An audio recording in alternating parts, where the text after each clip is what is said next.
जिन शासन की सदाकाल जय विजय। श्री महावीर शासन की सदा जय हो, सदा जय हो। श्री महावीर शासन की सदा जय हो, सदा जय हो। सुधरे मां स्वामी के गण की सदा जय हो, सदा जय हो। सुधरे मां स्वामी के गण की सदा जय हो, सदा जय हो। वीर शासन के रखवाले आज श्रावक और साधु हैं। वीर शासन के रखवाले आज श्राविका और साध्वी हैं। मुनि चंदन के शुभ मन की सदा जय हो, सदा जय हो। मुनि चंदन के शुभ मन की सदा जय हो, सदा जय हो। श्री महावीर शासन की सदा जय हो, सदा जय हो। इस युग के प्रथम आचार्य परवर श्री सुधर्मा स्वामी भगवान की जय।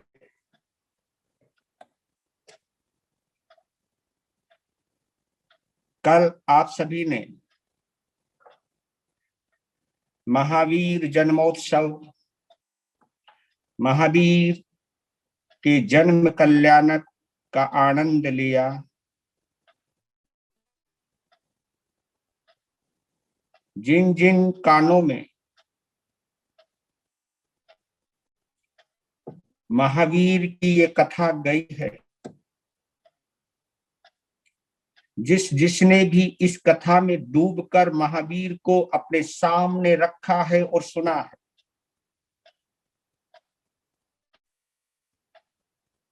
वे वास्तव में सौभाग्यशाली। और आप कुछ चुनिंदा लोग हैं जो इस महावीर की जीवन यात्रा के आप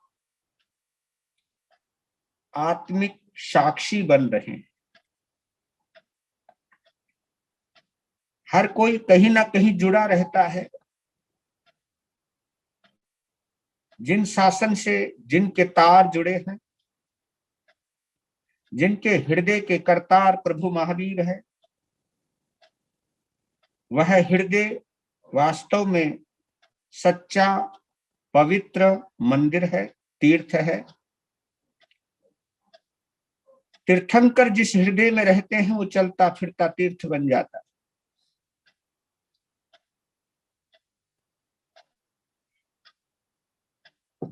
तो जन्म कल्याणक किस तरह मनाया गया? 56 दिक् कुमारियों के द्वारा, इंद्र के द्वारा, राजा के द्वारा, प्रजा के द्वारा।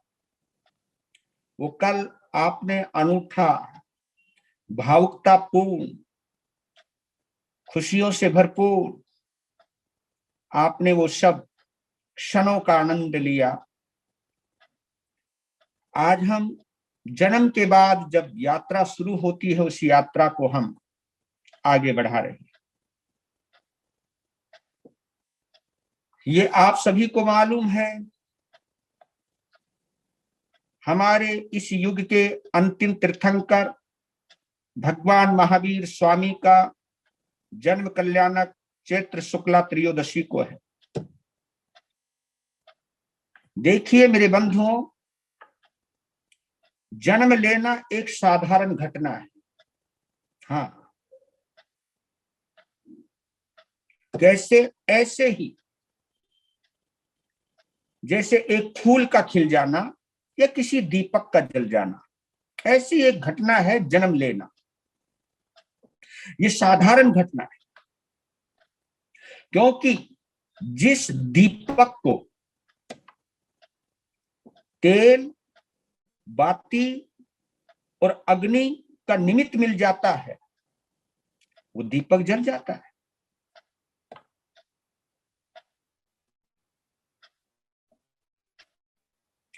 किंतु एक बात अवश्य याद रखना,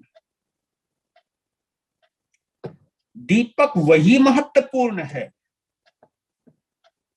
जो एक बार जल जाए तो फिर बुझे नहीं। क्योंकि बाहर के जो दीपक हैं वो जलते और बुझते रहते,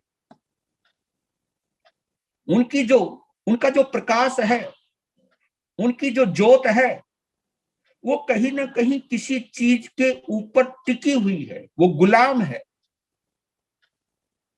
क्योंकि दीपक में जब तक तेल है, बाती है और अग्नि का निमित्त है, तभी तक वो जल सकती है। इन तीनों में से किसी की भी कोई कमी हो गई तो दीपक नहीं जल पाएगा, वहां पराधीनता है। लेकिन कुछ दीपक ऐसे होते हैं जिन दीपकों को ना तेल की जरूरत है, ना बाती की जरूरत है, और जो दीपक दिन रात जलता है, बिन बाती बिन तेल जले दिन रैन, ऐसा भी अद्भुत दीपक होता है। और वही असली दीपक है, एक बार जल जाए तो फिर बुझे नहीं। और वह फूल बड़ा महत्वपूर्ण होता है जो एक बार खिल जाए फिर मुरझाए नहीं। तो जन्म भी वही महत्वपूर्ण है, जिस जन्म के बाद दोबारा इस संसार में जन्म लेना ना पड़े, वो जन्म बड़ा महत्वपूर्ण। जिस जन्म के बाद जन्म लेना ही ना पड़े हो, आखिरी जन्म,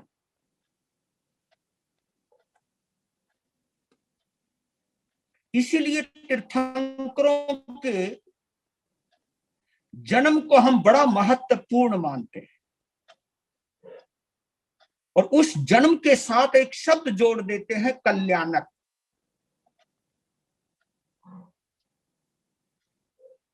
क्योंकि उनका जन्म कल्याण के लिए है, उनका च्युवन भी कल्याण के लिए है, उनका जन्म भी कल्याण के लिए है, उनकी दीक्षा भी कल्याण के लिए है, उनका ज्ञान भी कल्याण के लिए है, और उनका निर्वाण तो है ही कल्याण के लिए। कल्याण यानी कल्याण, मुक्त हो गया कल्याण। ये जन्म कल्याण के लिए, कल्याण यानी उद्धार, अंधकार से मुक्ति हमेशा हमेशा के लिए। अब ऐसा दिया बन जाना है जो दिया अब बुझेगा नहीं, ज्योत में ज्योत समा जाती, एक में अनेक राजे, अनेक माही एक कम। ये अद्भुत घटना जहां घटित होती है, उनका जन्म बड़ा महत्वपूर्ण है। इसलिए आपने गौर नहीं किया, क्योंकि तीर्थंकरों का जो जन्म है, उस जन्म के साथ एक बात जुड़ी हुई है निश्चित रूप से, कि ये जन्म उन्हें निर्वाण पद दिलवाएगा। ये शर्तियां जुड़ जाती है उस बात, इसलिए वो तीर्थंकर है। ये जन्म उनका आखिरी जन्म है, ये जन्म उन्हें निर्वाण पद दिलवाएगा। इसी वजह से उनका जन्म कल्याणक मनाने के लिए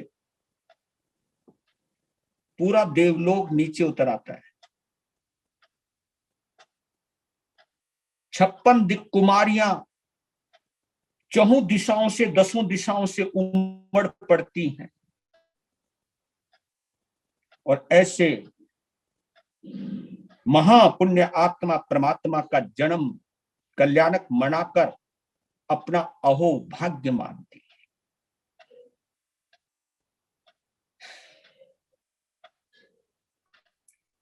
क्योंकि एक बात पे गौर करें मेरे सभी श्रोता, जन्म लेने के बाद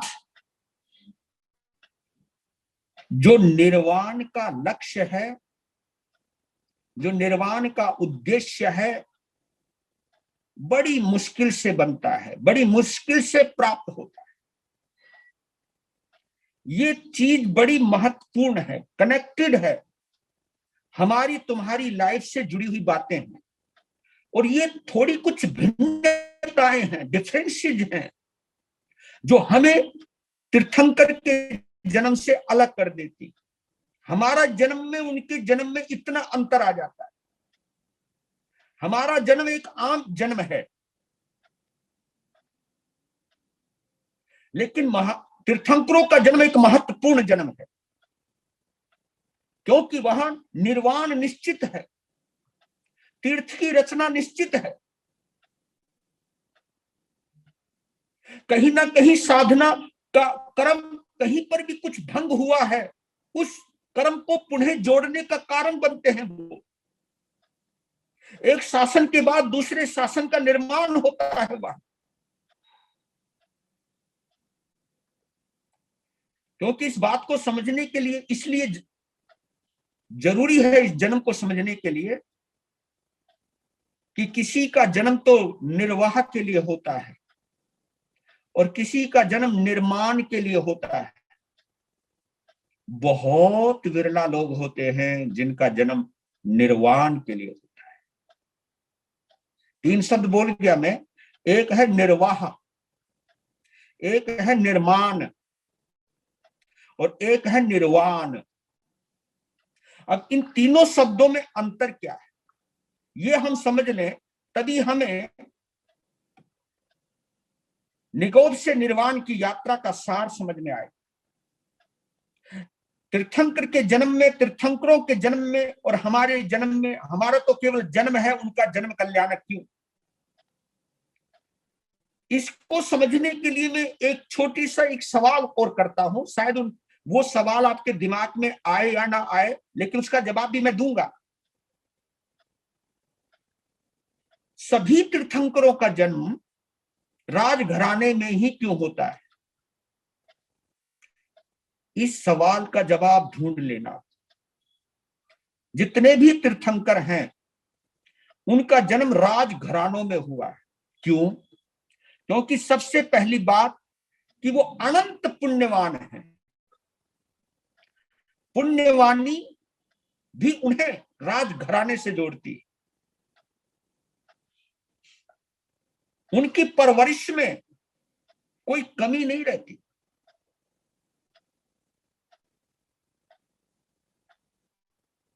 और यही पावर है, क्योंकि एक ऐसी स्थिति में, ऐसी परिस्थिति में उनका जन्म होता है जहां उन्हें किसी चीज की जरूरत नहीं रहती। ये नहीं सोचते कि मुझे ये मिल जाए, उनको कोई कमी नहीं है वहां, क्योंकि जहां कोई कमी रह जाती है उसको पाने की इच्छा लगी रहती है।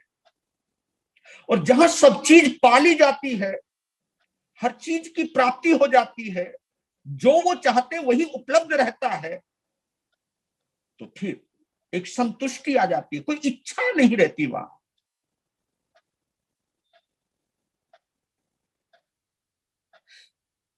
क्योंकि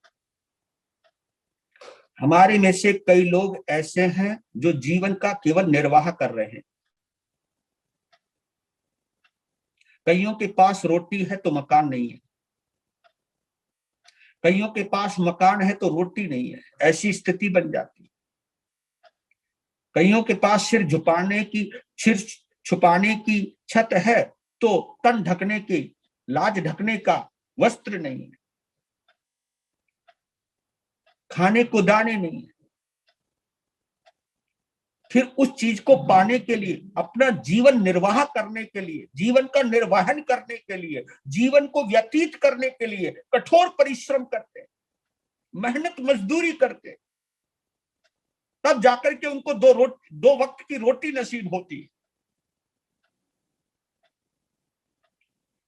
फिर उनकी कल्पना दूसरी रहती है, उनमें एक चीज और रहती है, क्योंकि गरीब आदमी जो होता है ना, वो ये सोचता है अपने से ज्यादा अमीर के बारे में, यार ये बहुत सुखी है, देख क्या चीज है, हर चीज इसके पास है, गाड़ी इसके पास है, व्यापार इसके पास है ना, मन चाही चीजें इसके पास है, यार मेरे पास कुछ नहीं है, थोड़ी बहुत खुशी भी, रोटी भी लेनी है तो उसके लिए हमें मेहनत मजदूरी करनी पड़ती है, आज मिल गई तो कल की चिंता करनी पड़ती है, इनके पास तो इतना है कि 7 पुश्ते बैठ करके खाएं तो भी इनको कोई चिंता नहीं। अब जो व्यक्ति हैंड टू माउथ हो, जो व्यक्ति रोज कमावे, रोज खाने की स्थिति में हो, अब उसके हाथ में माला पकड़ा दे तो वो क्या क्या माला फेरेगा, वो कहां प्रभु का ध्यान धरेगा। वो यहां रोटी कमानी, रोटी खानी मुश्किल हो रही है, और उसको हम कहें कि तू भजन कर।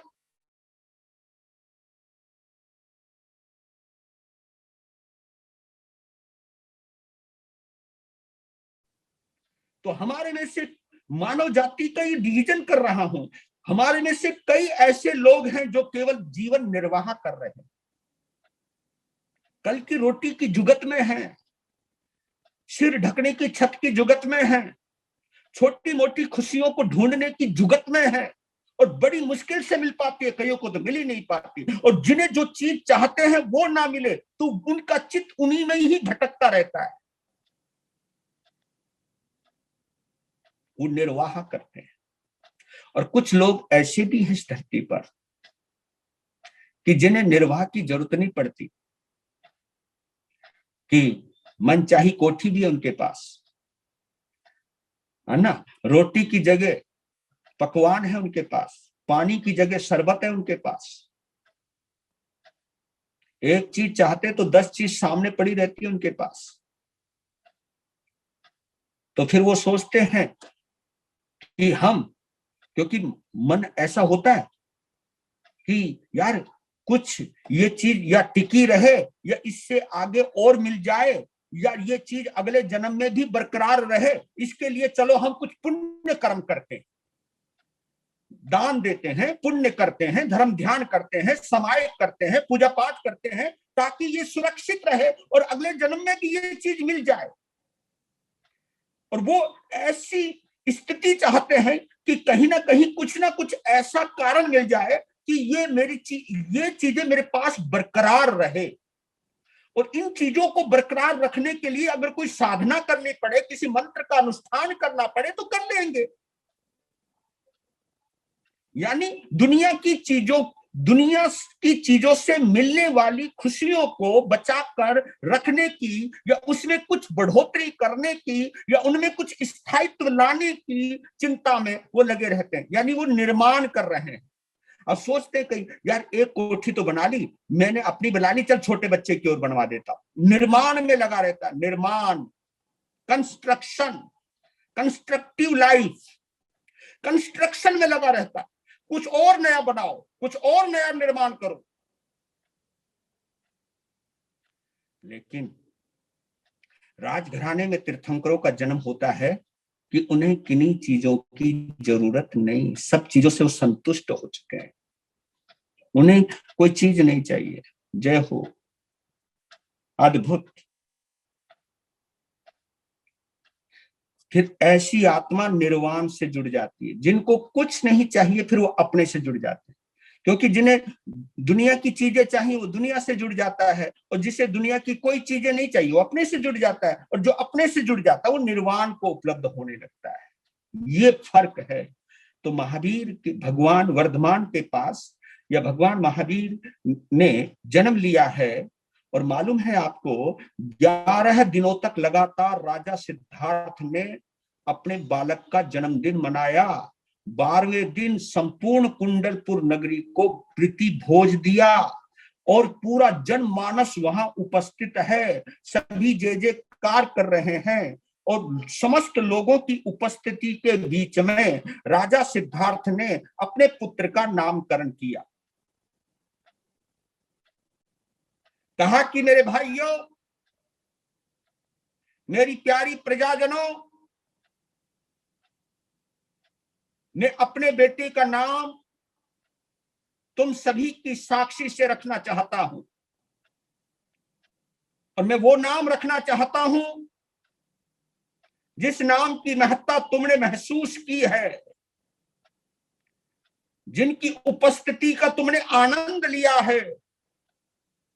तुम सहज ही अनुमान लगा सकते हो कि जब से ये बालक मां के पेट में आया है, तब से लेकर आज तक हर चीज बढ़ती जा रही है, हर चीज बढ़ती जा रही है, हर चीज बढ़ती जा रही है, बढ़ रही है, बढ़ रही है। सम्मान क्या, धन क्या, पद क्या, प्रतिष्ठा क्या, सब चीज, तुम्हारी खुशियां क्या, तुम्हारे घर में भी बढ़ोतरी, सब चीज। इसलिए तुम सभी की अनुभूतियों को ध्यान में रखते हुए और अपने अनुभव को ध्यान में रखते हुए आज हम अपने बालक का नाम वर्धमान रखते हैं। वर्धमान यानी बढ़ने वाला, बढ़े। और तालियों की गड़गड़ाहट में वर्धमान राजकुमार की जय जयकार होने लगी। 11 दिन 12वें दिन नामकरण हुआ। और मैं कभी कभी सोचता हूं, अपने मुद्दे पे थोड़ी देर के लिए आ रहा हूं,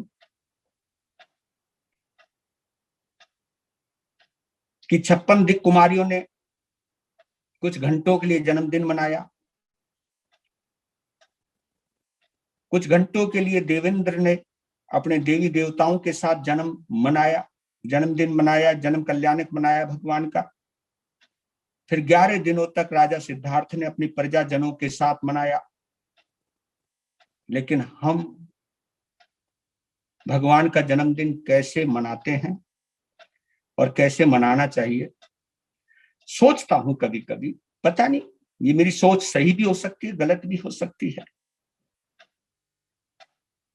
तुमने कभी महसूस नहीं किया कि आज के लोगों ने भगवान का नाम धन से जोड़ दिया, यानी जहां से धन कमाया जाता है वहां पर भी उनका नाम जोड़ दिया। जैसे महावीर मिष्ठान भंडार, महावीर वस्त्रालय, भगवान महावीर विश्वविद्यालय, नाम भगवान का, कमाई खुद की। भगवान महावीर जैन धर्मशाला, धर्मशाला में भी 5 स्टार के रूम और किराया। तो कभी कभी सोचना कि हमने दीवारों पर भी भगवान महावीर का नाम लिखवाया है। धन प्राप्ति के जितने भी साधन हैं उन पर भी भगवान का नाम लिखवाया है। लेकिन हमने भगवान का नाम हृदय पर क्यों नहीं लिखवाया? ये श्रावक के लिए भी एक चिंतन का विषय है, और श्रावकों के लिए भी और संतों के लिए भी। क्योंकि संत भी संस्थाओं से नाम जोड़ देते, भगवान का भी, अपने संघ का भी कहीं ना कहीं नाम जोड़ देते हैं। पर लेकिन विचार करना कि महावीर का जन्म कल्याणक, या महावीर का जन्म हमारे लिए कल्याणकारी कैसे हो सकता है जब हम महावीर के रास्ते पर चलें। जो महावीर की मैत्री और करुणा है उसको स्वीकार करके उनका अनुकरण या उनका अनुसरण करें, हम तभी उनके अनुयायी बन सकते हैं, अनुगामी बन सकते हैं, अज्ञानुवर्ती बन सकते हैं। चलिए, ये बात विचारणीय है। अब आगे चलते हैं। एक चीज और बताई भगवान ने, इनके नाम से पता चलता है कि भगवान वर्धमान जो हैं, तो उन एक व्याख्या करी, किसी ने क्या गहरा चिंतन दिया है कि जो वर्तमान में जिएगा, गौर करना, जो वर्तमान में जिएगा वो वर्धमान बनेगा, और जो वर्धमान बनेगा वो एक दिन महावीर बनेगा। ये बड़ा, क्योंकि जो वर्धमान यानी वर्तमान में रहता है, जिसका रिश्ता अतीत से टूट गया, भविष्य से छूट गया, क्योंकि अतीत की यादों से जुड़ा रहेगा तो वहां बंधा रहेगा, और भविष्य की कल्पनाओं से जुड़ा रहेगा, तो इन दोनों की वजह से क्या होता है, वर्तमान टूट जाता है। और भगवान महावीर कहते हैं अगर आत्मा की अनुभूति करना चाहते हो तो वर्तमान में जीना सीखो, अपनी इस स्थिति को स्वीकार करना सीखो और सहज सहज होना सीखो। जो वर्तमान में रहता है वही ध्यान कर सकता है। हाँ, क्योंकि भविष्य में और अतीत में लटकने वाला झूलने वाला ध्यान नहीं कर सकता, धर्म ध्यान नहीं कर सकता। शुक्ल ध्यान की तो बात ही बहुत दूर की बात है। हाँ, अतीत के साथ जुड़े रहने वाला और भविष्य से जुड़ा रहने वाला आर्त ध्यान या रोदर ध्यान तो कर सकता है, धर्म ध्यान नहीं कर सकता, क्योंकि धर्म ध्यान केवल तभी हो सकता है जब वो वर्तमान से जुड़ेगा। इसलिए प्रेजेंट में प्रेजेंट रहना चाहिए। इसलिए आप अतीत से हटिए, भविष्य से छूटिए, वर्तमान में जीना सीखिए अगर वर्तमान को समझना है। क्योंकि जो इस वक्त आपके पास है वही आपकी पूंजी है, वही आपकी असली चीज है, और उसी का आनंद लीजिए ना। क्योंकि जो वर्तमान में रहेगा वो घमंड नहीं कर सकता, जो वर्तमान में रहेगा वो क्रोध नहीं कर सकता, जो वर्तमान में रहेगा वो लोभी और लालची नहीं बन सकता, जो वर्तमान में रहेगा वो घमंडी भी नहीं बन सकता। इतनी बड़ी गहरी बात है। क्योंकि इन चारों कषायों का जो संबंध है या मोहनीय कर्म का जो संबंध है वो अतीत और भविष्य से जुड़ा हुआ है, वर्तमान से नहीं जुड़ा हुआ है। वर्तमान से वही जुड़ सकता है जो वर्तमान से जुड़ा हुआ है, और वर्तमान जिनके अंदर है वो वर्तमान में जीवित रहता है, और वर्तमान की साधना करने वाला ही एक ना एक दिन वर्तमान बन सकता है। तो वर्तमान जन्म से ही अंतर्मुखी थे। देखिए एक गहरी बात और, इसीलिए वो निर्वाण से जुड़ पाए, अंतर्मुखी थे। अंतर्मुखी का मतलब ये होता है जिसका मुख बाहर की तरफ जुड़ जाता है वो संसार से जुड़ जाता है, और जो अंदर से जुड़ जाता है वो निर्वाण से जुड़ जाता है। जो बाहर से जुड़ता है वो संसार से जुड़ता है, क्योंकि बाहर संसार है। और कितना देखो, ये आपका अंतर्मुखी, इसमें एक मुख है, सब मुख यानी आपका चेहरा, आपका फेस। और आपने देखा होगा आपके फेस के ऊपर ही पांचों इंद्रियां हैं, पांचों इंद्रियां आपके फेस पर हैं, आपके चेहरे पर हैं, आपके मुख पर हैं। और ये मुख जिस दिशा में हो जाता है वो उसी दिशा को ये फॉलो करता है। आपका चेहरा जिस दिशा में मुड़ जाएगा वहीं का सब कुछ नजारा लेने लगता है, वहीं का सब कुछ नजारा देखने लगता है, अनुभव करने लगता है। ये बड़ी गजब की चीज, पांचों इंद्रियां आपके मुख पर है। ये जो है, ये जो चीज जिसको हम गाल कहते हैं या चिक कहते हैं, जो भी हम छूते हैं, चाहे वो सिर है या हमारी स्पर्श इंद्री है, ये पूरी की पूरी स्पर्श इंद्री है।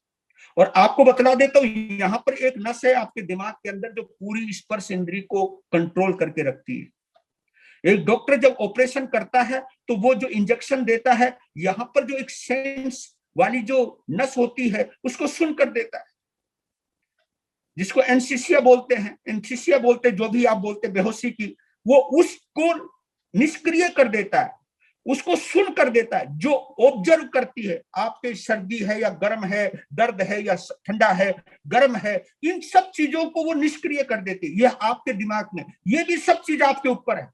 और इसलिए कहते कि ये खोपड़ी में अगर कोई बीमारी हो गई है तो फिर अगर जिनको ब्रेन हेमरेज हो जाता है, ब्रेन हेमरेज समझ रहे हो ना, ब्रेन हेमरेज हो जाता है, सारी बॉडी एक किस्म से डेड हो जाती है, निष्क्रिय हो जाती है। यानी इस पूरे मुखमंडल का क्या महत्व है ये मैं आपको बतलाना चाहता हूं प्रभु महावीर की कथा के माध्यम से, कि जो सब चीज है ये हमारी स्पर्श इंद्रिय,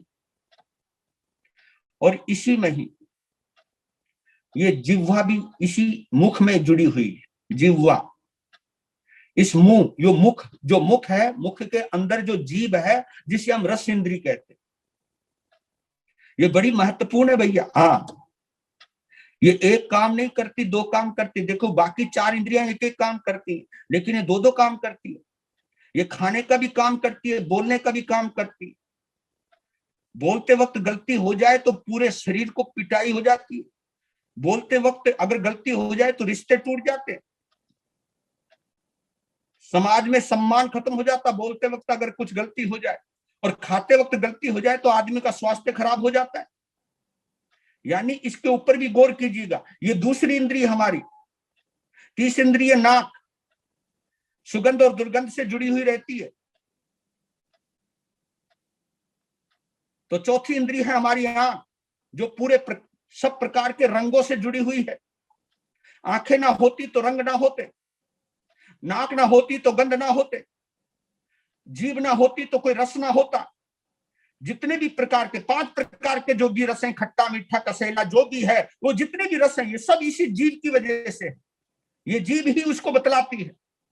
और 2 गंध हैं, 5 वर्ण यानी रंग हैं, और ये स्रोत इंद्रिय शब्दों से जुड़ी हुई है, यानी 5 इंद्रियां। और ये 5 इंद्रियां देखा जाए तो खुलती बाहर है। महावीर की भी बाहर खुलती थी, लेकिन वो जुड़े अंदर से रहते थे, इसलिए वो अंतर्मुखी बन गए। अंतर्मुखी बनने से क्या हुआ, इतने संतुष्ट, इतने मस्त रहते थे, क्योंकि जो अतीत से नहीं, भविष्य से नहीं, और वर्तमान में रहते थे सहज, वो इतने गंभीर थे। छोटी सी उम्र है, छोटी सी उम्र, बढ़ रहे हैं, 7-8 साल के हुए, उम्र बढ़ने लग रही है, 7-8 साल के लिए हो गए हैं। तो उनकी हम उम्र के कुछ दोस्त, बड़े बड़े सेठों के लड़के, सबके मन में एक बात आई कि वर्धमान से मिलते हैं, क्योंकि कोई भी उनको देखता था ना, बालक वर्धमान को कोई भी देखता था, वो देखता ही रह जाता था। क्या गजब की पुनवानी होगी, नजर टिक जाती थी, बंध जाती थी, बच्चों तक की भी नजर बंध जाती थी। हर कोई उसको देखना पसंद करता था। और जब वो मुस्कुराते थे, क्या बात, हाय वारी जावा, जब भी मुस्कुराते थे, उनकी आंखें मुस्कुराती थी, उनके होठ मुस्कुराते थे, और उसमें भी कहीं ना कहीं केवल मुस्कुराहट थी, कोई ऐसी नहीं कोई अटैचमेंट हो, पूरी प्रकृति के लिए उनकी वो मुस्कुराहट हुआ करती थी। और क्योंकि किसी एक के लिए मुस्कुराओगे तो दूसरा नाराज हो जाएगा, और जब तुम सबके लिए मुस्कुराओगे तो सब प्रसन्न रहेंगे। और ये तभी हो सकता है जब हमारे अंदर भेदभाव ना हो, और भेदभाव होगा तो मुस्कुराहट में भी भेदभाव आ जाता है। कोई आए तो पूरा मुंह खिला दिया, और दूसरे को देखा तो मुंह बिचका दिया, और लो जी हो गया पंगा वहां पर। तो जहां ये है समरसता। तो 15-20 दोस्तों की टोली आई, शोर मचाते हुए अंदर घुस गए। सबसे नीचे मां त्रिशला बैठी है, और सभी बच्चों ने मां त्रिशला को नमन किया, कहा मां, हाँ वर्धमान का है, उनके ऊपर। और 7 मंजिला महल, बच्चे फटाफट फटाफट चढ़ गए ऊपर, 7वीं मंजिल पर पहुंच गए। ढूंढा चारों तरफ, वहां वर्धमान नहीं मिले, वहां बैठे थे राजा सिद्धार्थ। तो एक दूसरे के दोस्तों ने खौआ मारते हुए कहा, यार वर्धमान तो नहीं है, तो उनके पिताजी बैठे, यार वैसे कुछ डर लग रहा है इनसे। तो अरे डरने क्या जरूरत है, पूछ लेते कहा है। तो कहा, पिताजी नमस्कार। हाँ कौन, हम वर्धमान से मिलने आए, उनको देखना चाहते, उनके साथ थोड़ा हम खेलना चाहते हैं। ओ, तो वर्धमान तो नीचे है, यार कमाल है।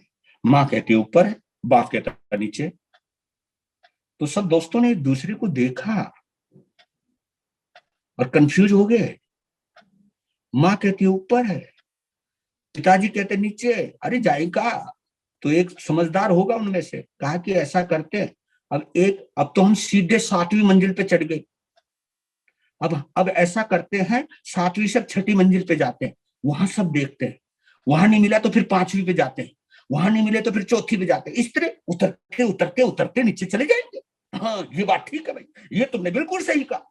अब वो उतरने लगे, ढूंढने लगे, तो देखा 4थी मंजिल में एक तरफ एकांत में ध्यान लगाए बैठे हैं वो 8 साल का वर्धमान। और क्या आभा है,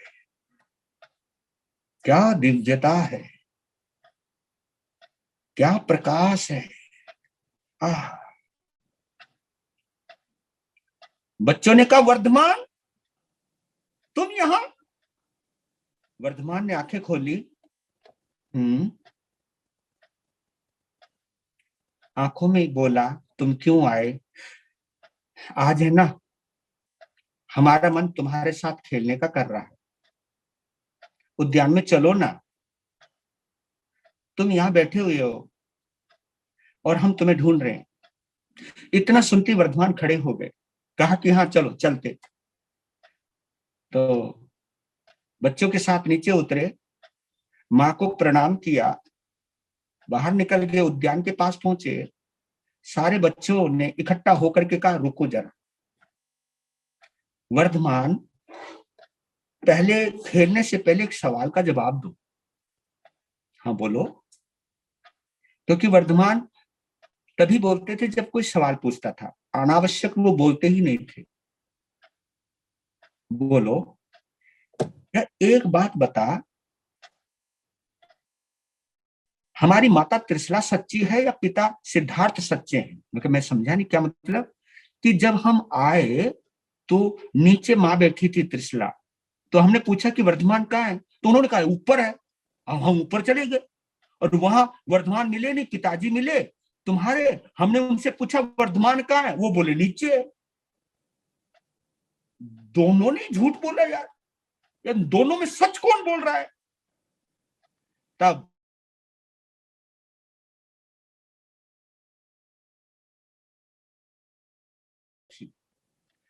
अनेकांतवाद की नींव रखी 8 साल के वर्धमान ने।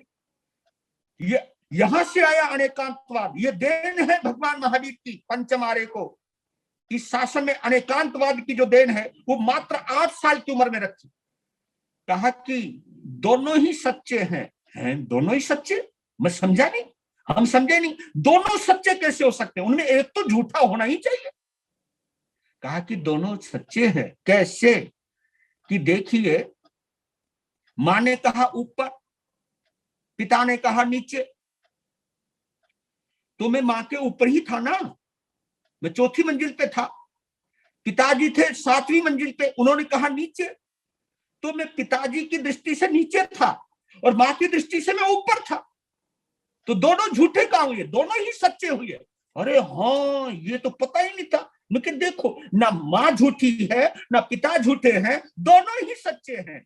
मैं पिता की दृष्टि से नीचे था और मां की दृष्टि से ऊपर था। इसलिए मेरे दोस्तों, जिंदगी में कभी भी का प्रयोग करना, ही का प्रयोग नहीं करना। क्या मतलब? हाँ, अपनी जिंदगी में ये मत कहना कि मेरी ही बात सही है, ये ही मत लगाना, भी लगाना। क्योंकि ये सामने वाले की भी बात सही हो सकती है, मेरी भी बात सही हो सकती है, और दोनों ही किसी न किसी दृष्टि से सही होते, हम नहीं समझ पाते। इस तरह भगवान महावीर ने 8 वर्ष की उम्र में वर्धमान जब थे तो उन्होंने अनेकांतवाद की नींव रखी उन्होंने। और महावीर का जो नाम दिया, ये किसने दिया? महावीर का नाम दिया सकेंद्र ने। क्योंकि आपको फिर एक बार पीछे ले जाता हूं कि जिस वक्त जन्माभिषेक कर रहे थे सकेंद्र, तो 1000 बड़े बड़े कलशों में जो पानी भरा हुआ था, तो सोचा था कि ये पानी अगर उड़ेला गया इस पांडुक शिला पर, तो कहीं मेरे भगवान जो छोटे से बालक के रूप है कहीं बह ना जाए। तो इस सोच ने जब कैच किया प्रभु महावीर ने या वर्धमान ने, वर्धमान बनने से पहले भगवान महावीर की आत्मा ने, तो उन्होंने सोचा कि इंद्र कहीं तीर्थंकरों की असाधना तो नहीं कर रहे हैं। तो उन्होंने केवल अंगूठा ही दबाया था, नहीं तो मेरु पर्वत कभी चलायमान नहीं होता। लेकिन उनका बल इतना था तो हिल गया था। तो वो इससे इतने प्रभावित थे सकेंद्र कि देवलोक में रहते हुए भी अपने अवधि ज्ञान में वर्धमान को देखते रहते थे, वो कैसे चल रहे हैं, क्या खा रहे हैं, क्या पी रहे हैं, कहां बैठे हुए हैं, उनको देखते देखते मस्त हो जाते थे, ध्यान मग्न हो जाते थे सकेंद्र। तो एक दिन ध्यान मग्न होकर के सकेंद्र मुस्कुरा रहे थे आंख बंद करके, सारे देवी देवता सामने बैठे हुए और वो खोए हुए प्रभु महावीर में, उनकी बाल लीलाओं को अवधि ज्ञान से ऊपर से नीचे देख रहे हैं। तो उनको मुस्कुराते हुए कहा और एकदम हाथ हिला उनका सकेंद्र। वाह वाह वाह, क्या बात है, क्या अदाएं हैं, क्या छटाएं हैं, क्या लीला है प्रभु की। क्या देवताओं ने कहा, क्या हुआ आपको?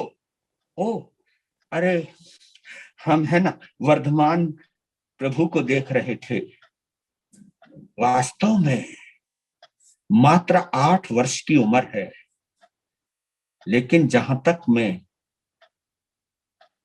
देख पा रहा हूं, देवी देवताओं नमन करो प्रभु को। 8 साल की उम्र में है, मनुष्य का शरीर है, लेकिन फिर भी उनके अंदर कोई भय नहीं है, कोई डर नहीं है। देव क्या, दानव क्या, गंधर्व क्या, मानव क्या, कोई भी उन्हें डरा नहीं सकता, भयभीत नहीं कर सकता। नहीं तो बच्चे डरपोक होते हैं, लेकिन उनको भय नहीं। जब ये कहकर के सभी देवताओं ने वाह वाह की, अनुमोदना की, प्रणाम किया, तो उसमें एक देवता थोड़ा अड़ियल था। कहा कि नहीं यार, बच्चा बच्चा है और बच्चे को डराना बहुत आसान है।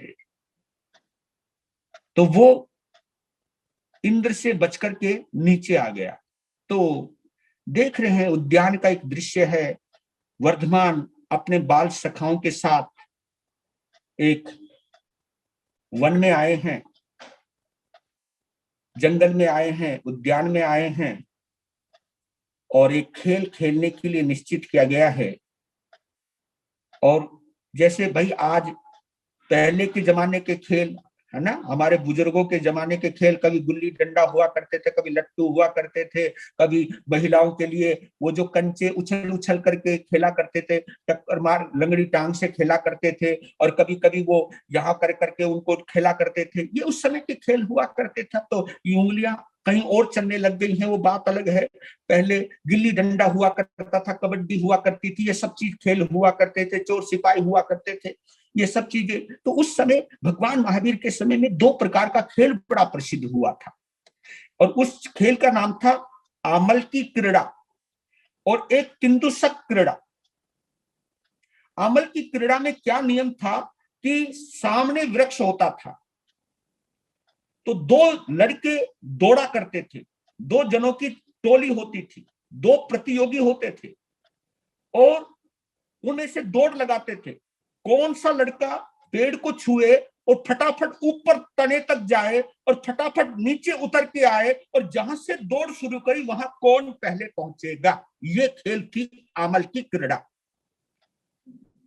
तो उस खेल को शुरू किया तो देवता ने सोचा ये वक्त है डराने का, वर्धमान को देखता हूं कि कैसे नहीं डरता ये। तो दोनों प्रतियोगी दौड़े और वर्धमान फटाफट पेड़ पर चढ़ गए, और बच्चा जो था दूसरा वो भी दौड़ रहा, उसके साथ वो भी दौड़ रहे थे बच्चे और भी, पर लेकिन प्रतियोगी 2 ही थे वो। तो नीचे जब वो ऊपर से उतर रहे थे, तो एक लड़का नीचे उतरने लगा।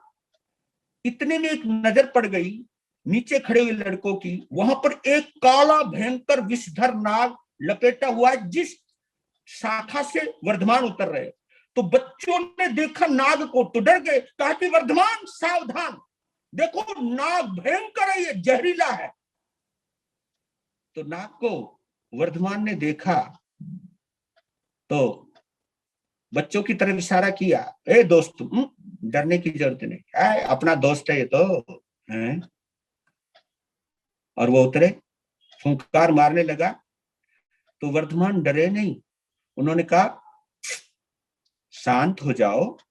फिर फुंकार मारा, अच्छा शांत नहीं होते, तो उन्होंने कहते हैं जैसे नाग को छुआ, शांत हो गया, नीचे उतरे और उसको पकड़ के ले जा रहे, और वो बच्चे सब डर रहे, ये पकड़ क्यों रखा है?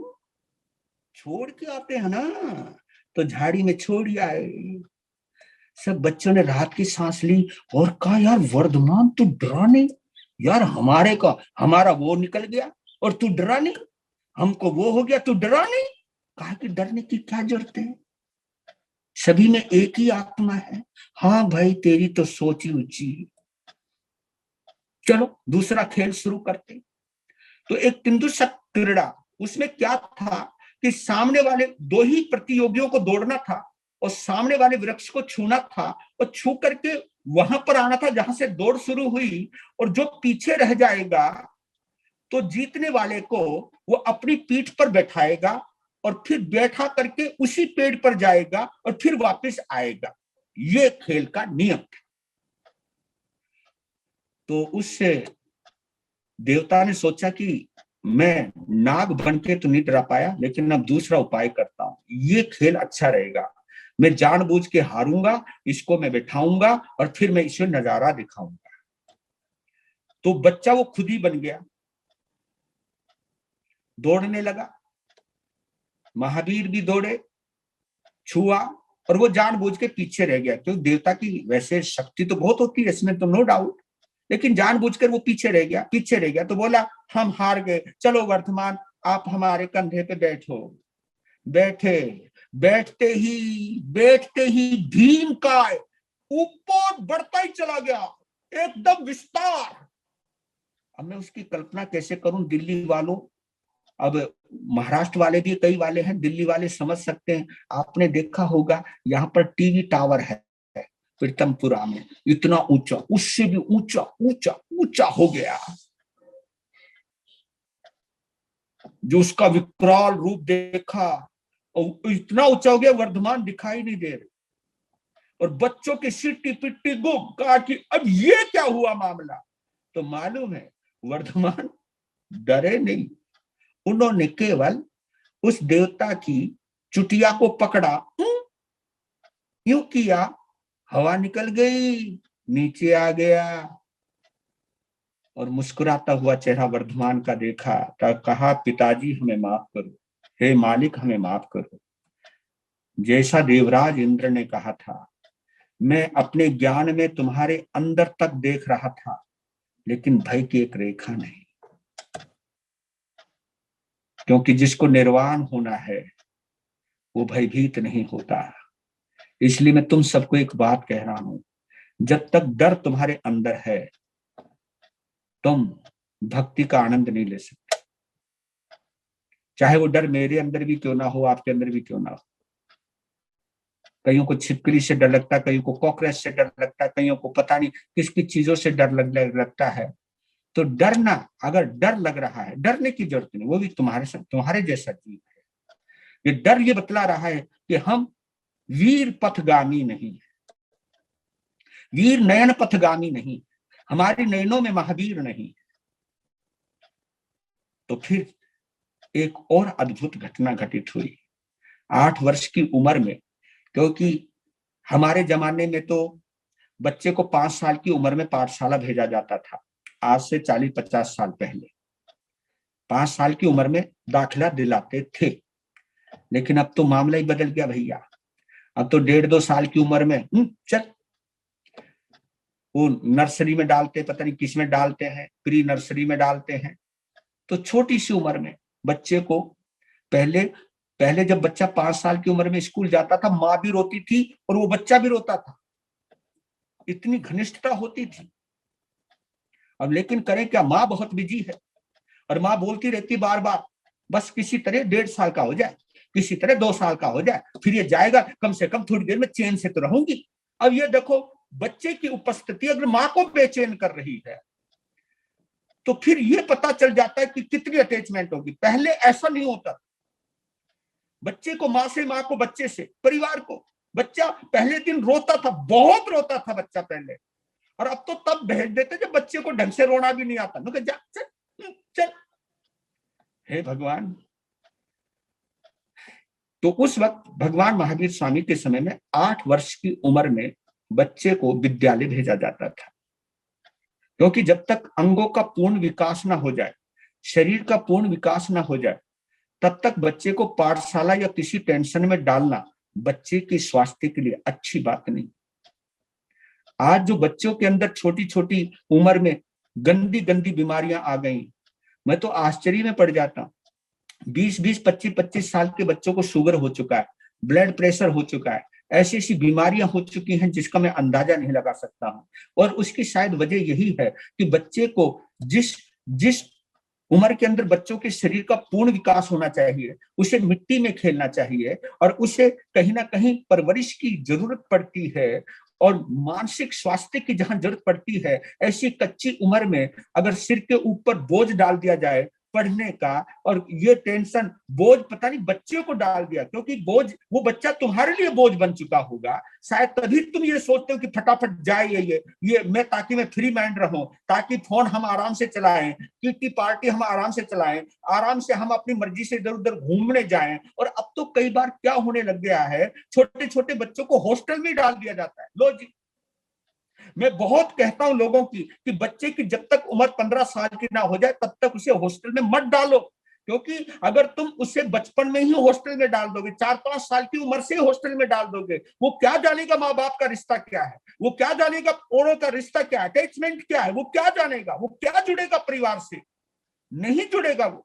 इसलिए कहता हूं कि थोड़ा सा सोचिए, अपने आप को फ्री करने के लिए तुम बच्चे के रिश्तों से भी फ्री होने की कहीं षड्यंत्र तो नहीं रच रहे हो, ये विचारणीय प्रश्न है जरूर करना।